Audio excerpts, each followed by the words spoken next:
My dear young defense aspirants of Army, Navy, Air Force, I would call you potential officers. I would like to share certain things with you. कुछ चीज़ें आपके साथ मैं साझा करना चाहता हूँ. I am Group Captain Petkar, retired. I retired from the Air Force and I was a assessor in Mysore and Varanasi Air Force Selection Boards. And SSB, Services Selection Board procedure, or the interview that takes place at the SSB or the Air Force Selection Board or the Naval Selection Board, it has become some sort of a mystery for most of the candidates who want to join the Army, Navy, Air Force. सबको ये लगता है कि ये कुछ हवा है, कुछ नई चीज़ है, लेकिन कोई भी चीज़ अगर आपको उसके बारे में पता ना हो तो वो थोड़ी डिफ़िकल्ट तो लगती ही है. So till the time you don't start getting into it, till the time you don't start thinking about it, preparing for it, it seems tough. Even when you write exams, if you are well prepared for the exam becomes easy. But whereas if you are not prepared, if you are left out certain chapters, then the exam becomes difficult. तो ये तो ज़िंदगी में हर जगह हो कि अगर आप प्रिपेयर्ड हो किसी चीज़ के लिए, आपने बहुत मेहनत की हो, तो फिर वो चीज़ तो बहुत आसान हो जाती है. उसी तरह एसएसबी का जो इंटरव्यू का जो पूरा प्रोसीजर है, अगर आप उसके लिए तैयार है, मेंटली प्रिपेयर्ड, फिजिकली प्रिपेयर्ड, तो फिर वो तो आसानी हो जाएगी आपके लिए. तो क्यों ना एसएसबी की तैयारी जितने जल्दी हो सके उतने जल्दी की जाए, है कि नहीं? आप लोग देखिए, कुछ लोग टीजीसी टेक्निकल ग्रेजुएट्स कोर्स के लिए अप्लाई करते हैं, कुछ लोग short service commission technical entry के लिए अप्लाई करते हैं, और अभी एसएसबी की तारीखों के लिए आप इंतज़ार कर रहे हैं. कुछ लोगों का एफकैट एग्ज़ाम लिख दिया है, अभी भी आप अपने रिजल्ट्स का इंतज़ार कर रहे हैं.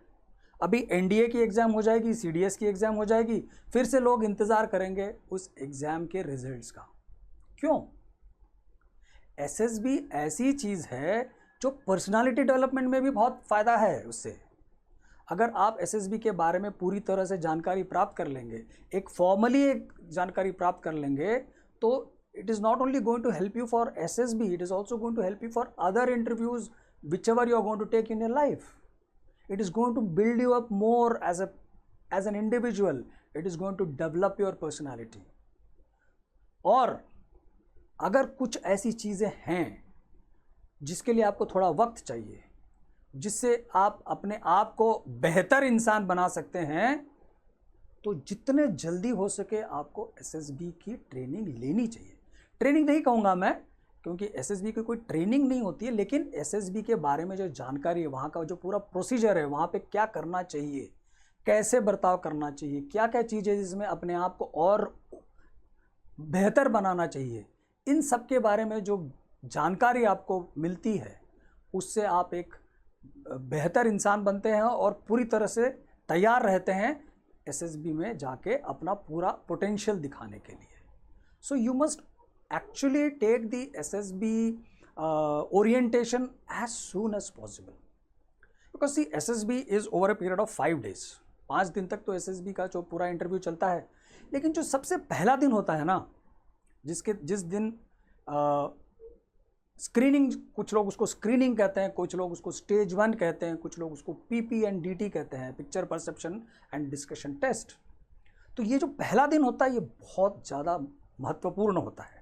It is very very important because based on the result of PPDT, it is decided whether you will stay in the SSB for 1 day or for the next 5 days. So you have to put in a lot of effort in getting yourself screened in. So for that you should know what are all the requirements of the first day, what all you should prepare, how you should practice, and more the number of days that you have for practicing, the better prepared you are. लोग क्या करते हैं कि भाई अभी मेरे SSB के dates आ गए हैं, अभी मैं एग्ज़ाम पास हो गया हूँ, तो चलो अभी एक एसएसबी के बारे में जानकारी प्राप्त करते हैं. किसी इंस्टीट्यूट में जाके एनरोल हो जाते हैं और उसके बारे में जानकारी प्राप्त करते हैं। नहीं, जितने जल्दी आप ज्वाइन करेंगे उतने ज़्यादा दिन आपको मिलेंगे प्रैक्टिस करने के लिए, क्योंकि पहला दिन जो होता है बहुत ही ज़्यादा इम्पॉर्टेंट होता है। और एक बार आपने वो पहला दिन पास कर लिया तो उसके बाद तो 4 दिन आपको एसएसबी में रहना ही है, और आपको इंटरव्यू और ग्रुप टेस्टिंग और साइकोलॉजिकल टेस्टिंग इन सब में पार्टिसिपेट करना ही है।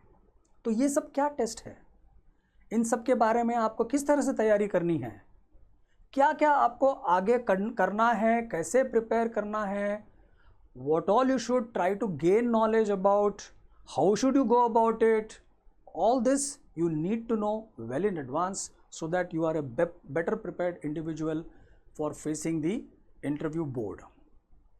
तो ग्रुप टेस्टिंग 2 दिन की होती है, इंटरव्यू 1 घंटे से 1.5 घंटे तक भी चल सकता है, और साइकोलॉजिकल टेस्ट 1 दिन में ख़त्म हो जाता है। और साइकोलॉजिकल टेस्ट में भी अलग अलग टेस्ट होते हैं, जैसे कि thematic perception test, word association test, situation reaction test, self description test.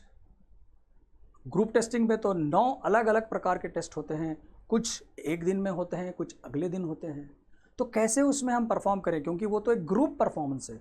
एक जब ग्रुप होता है, ग्रुप में हर प्रकार के लोग होते हैं, तो कैसे हम उनके साथ किस तरह से कोऑपरेट करें, उनकी तरफ से किस तरह से काम ले, तो ये सब जानना बहुत ज़रूरी होता है। Because group dynamics is something which you should know how to handle the situation as per the requirement during the group testing, and what are all the things that you should know during the interview. For the interview के लिए किस तरह से तैयारी करें, क्योंकि ये जो इंटरव्यू होता है थोड़ा अलग प्रकार का होता है, तो इसलिए आपको इसके बारे में जानकारी प्राप्त करना ज़रूरी है कि क्या क्या नॉलेज आपको गेन करना है, किस तरह से आपको बैठना है, किस तरह से आपको प्रश्नों का उत्तर देना है।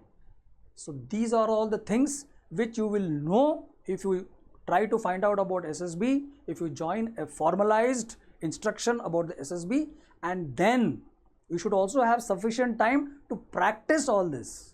Practice makes a man perfect. So it is very important that you do not delay and try to enroll yourself for any SSB information as soon as possible, because SSB is not like this. Okay, sometimes it may so happen that during one SSB you may be successful, you may not be successful, but when you go for the subsequent SSB, whatever you have learned during this time also is going to help you. It is not that you have joined one course and that's it. It is not applicable for the second time or the third time, even though I don't expect you to go for the second time or the third time, but sometimes there are certain things which are not under your control. You may have to go for the second time or third time if your name doesn't figure in the merit list or something. So in that case it is like swimming, it is like riding a bicycle. एक बार बचपन में सीख लिया तो सीख लिया, तो why not, why should we wait for the SSB dates to come?